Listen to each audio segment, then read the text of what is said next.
way they think about each other, the way they move in unison together is the faith.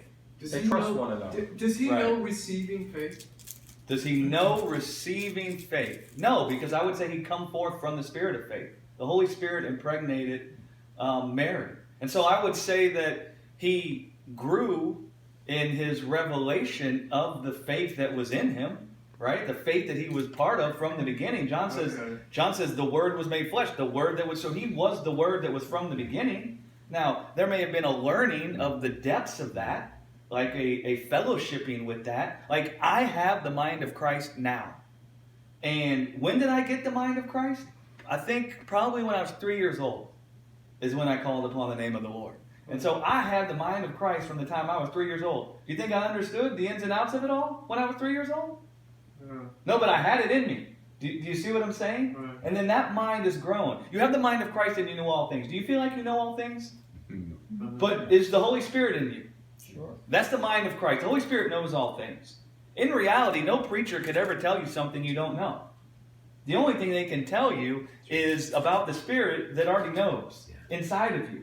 And it resonates. Revelation comes that way, right? There's no preacher telling you anything you don't already know. In fact, you can't even hear anything a preacher says unless, A, they're speaking the Father's voice and that you've already heard the Father before the preacher comes. The Father has to already have been trying to tell you. And now the preacher just comes along and resonates. He confirms or resonates by speaking the same thing. The Father was already talking to you, right? I remember one day I was so frustrated with, man, how come they don't understand what I'm saying?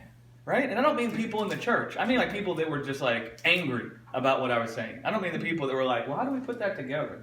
I believed it about atonement this way my whole life, and now he comes and says it this way. I mean like people that rejected, and God told me, Greg, man, they're not rejecting you. They've rejected me. I've already spoken to them, and they've already rejected what I've said. How do you think they're going to now come hear what you said? And then he told me, listen, you think you're persuading people? You ain't persuading anybody, bro. Right. He said, the only people that can even hear you are people that they don't know they've heard me, maybe, but they heard me. And they heard me first inside themselves. And then you come and you said it and you connect it with what I've already been speaking inside of them. Yep. Maybe they hadn't sorted out exactly what I was saying. On the faith issue, he